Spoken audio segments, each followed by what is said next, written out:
Hope your intermission was nice. On to the electrical cabinet. Take your eye over here. All right, I'm done being corny. This is the damage from the strap shipped when I got it shipped. So other than that, I mean, it's just paint. It sucks. It pissed me off pretty bad because this machine was pristine before that happened. So that's the only damage I've noticed. Sorry, kind of pixel.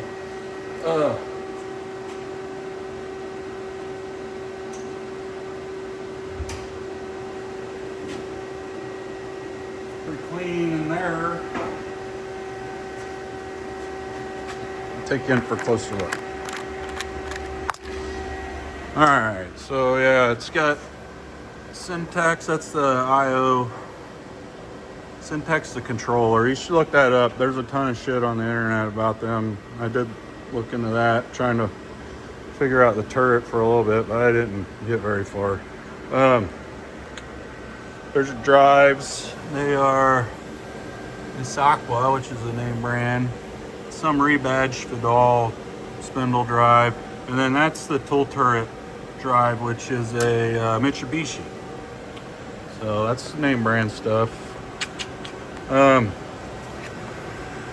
It's your standard IO boards. First thing I do whenever I get a machine is I back up all the parameters, and that should be something you do if you continue on with this. Back up your parameters on a thumb drive, stick them in your cabinet. You'll thank yourself later if you lose battery or hard drive takes a shit or something. Very important. So that's already done though. Not trying to lecture here. Yeah, I don't know. It's a pretty standard 2-axis lathe electrical cabinet. It's got a nice cooler on it. No manual. I was told, I bought this machine from a robot dealer in Michigan, I believe. I was told by him that he got it from the local college. They had 2 of these and 2 Fidal mills.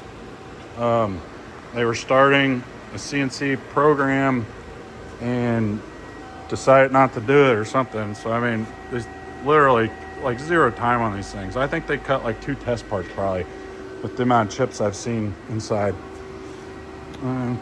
It's clean. This tilts for some reason. I don't know why. It doesn't move side to side, but you can tilt it up and down. It's kind of useless if you ask me. But you want to see the axes? So I'm in jog mode. Let me put it on.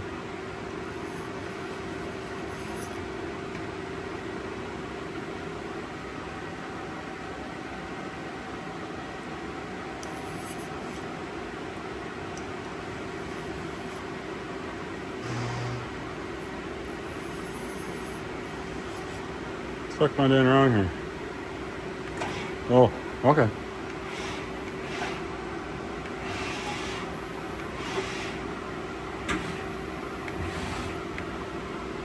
So that's as far as it'll go away from the chuck. Here, let me grab a ruler. Hang out in there for a second.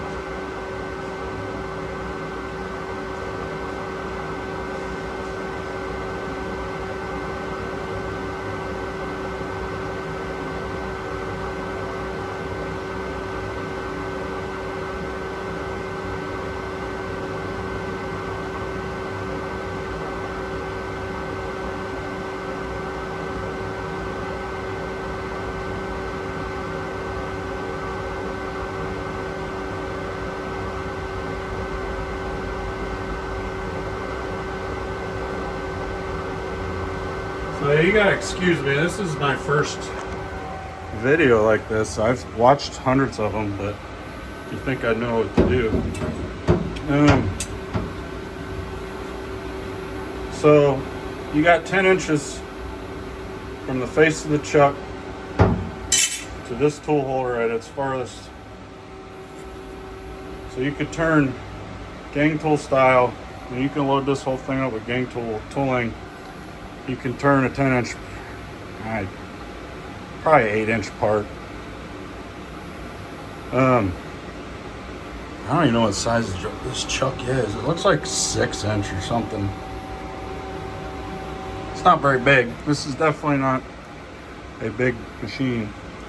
From the turret to the face, it's like 4 inches. So yeah, there's that. Travel wise,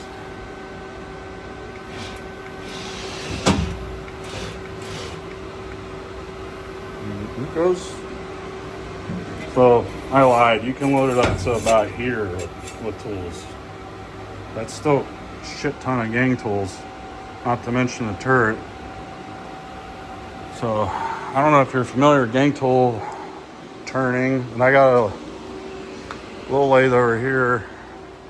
These are my Swiss. This shop is just a disaster. I'm in the middle of rearranging for a new machine and had that job come in and blah blah blah.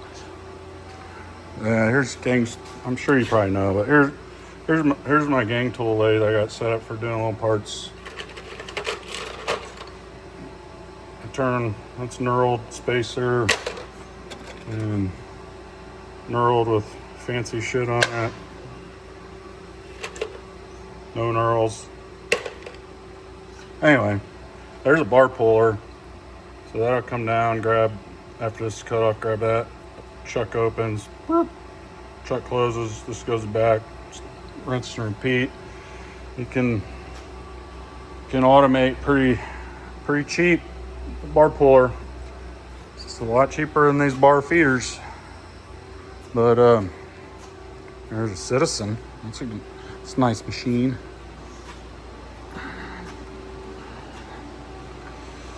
Yeah, I don't know, man. Again, I don't know what you really want to see. I'm gonna call it a day here and head home, but if there's anything else you want to see, I'm more than happy to show you tomorrow. Let me know what you think. Shoot me an offer. I need to move it. This is where the new lathe is going, right here. Something's in the way. All right, have a good one.